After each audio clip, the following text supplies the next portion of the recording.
Bonjour et bienvenue sur Game Parler. Aujourd'hui, on plonge dans l'univers de Rockstar Games. Salut Sam. Oui, on va regarder de près ce qui se passe avec Red Dead Redemption 2, Red Dead Online aussi, un peu de spéculation sur RDR 3. Et bien sûr, les dernières infos sur GTA 6, notamment ce fameux report. Exactement, on essaie de démêler tout ça. Alors, commençons par Red Dead Redemption 2. Sorti en 2018, et franchement, il fascine toujours autant. Ah oui, clairement, un jeu incroyable. Mais la question c'est, Red Dead Online, en mai 2025, est-ce que ça vaut encore le coup? Surtout que les grosses mises à jour, bon... C'est vrai, c'est la question que beaucoup se posent. Alors, la réponse courte, c'est oui, mais... Faut nuancer, quoi. Nuancer comment? Rockstar maintient le jeu en vie, mais avec le minimum syndical, on va dire. Des événements chaque mois, des bonus doublés en RDO, dollars et XP pour les rôles. Ouais, j'ai vu ça pour marchand, chasseur de primes, naturaliste en ce moment. C'est un peu toujours la même rotation, non? C'est ça, c'est classique, mais ça occupe. Il y a aussi le retour de vêtements limités, des séries spéciales où tu gagnes plus. D'accord, ça donne des petites raisons de se connecter. Mais est-ce que ça suffit pour dire que le jeu est vraiment vivant, comparé à d'autres jeux en ligne? C'est là que ça devient intéressant. Parce que la communauté, elle lâche pas l'affaire, surtout sur PC. Ah oui, malgré les problèmes de tricheurs.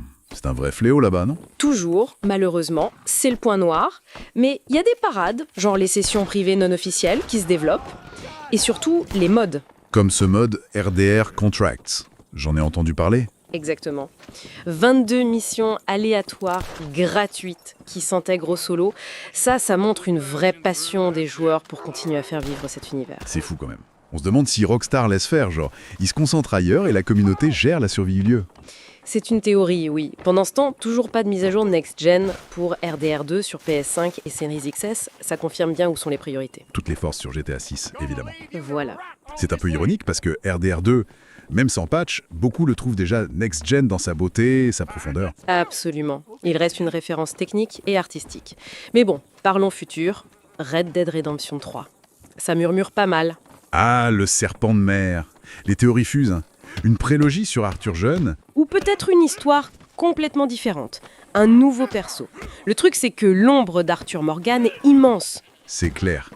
Comment tu passes après un personnage pareil? Le défi narratif est juste colossal. Et il faut innover, pas juste refaire RDR2 avec un autre skin. Sans parler des attentes techniques. Là, ça va être délirant. Ray tracing, texture 8K. Oui, bon, ça c'est les mots à la mode, mais ce serait intéressant de voir ce que ça apporte vraiment. Imagine une IA pour la faune, les PNJ encore plus poussés. Genre un écosystème vraiment imprévisible? Exactement, qui réagissent vraiment à tout. Une météo qui impacte le gameplay, pas juste le visuel. C'est là que la tech devient intéressante pour l'immersion, je trouve. Bon, tout ça, c'est de la spéculation pure. Parce que le gros morceau en chantier, c'est GTA 6. Le fameux GTA 6. Et son report, annoncé pour printemps 2025 initialement, puis repoussé à l'automne 2025. Ça fait grincer des dents au début, non? Ah oui, carrément, la déception initiale, quoi. Mais avec le temps, la perspective a un peu changé, je crois. C'est-à-dire? L'explication qui circule, même si c'est pas officiel, c'est qu'ils veulent vraiment éviter le crunch. Ces périodes de travail infernales qu'on a connues sur RDR2 par exemple. C'est ça.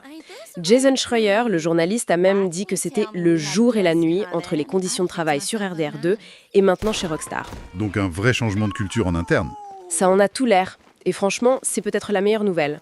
Un jeu aussi ambitieux que GTA 6, ça demande des équipes en forme, créatives, pas épuisées. Donc ce délai, au final, si ça permet d'avoir un meilleur jeu et de meilleures conditions pour les développeurs, c'est peut-être une décision responsable et bénéfique pour tout le monde à long terme, pour le studio et pour nous les joueurs. Donc si on résume, Rockstar est à un tournant, RDO survit grâce à sa commu et un support minimal, RDR2 reste un chef-d'œuvre, prolongé par les mods, RDR3, c'est le rêve lointain mais excitant. Et GTA 6, le monstre qui se prépare doucement mais sûrement, avec, on l'espère, une approche plus saine. C'est une situation complexe, en fait.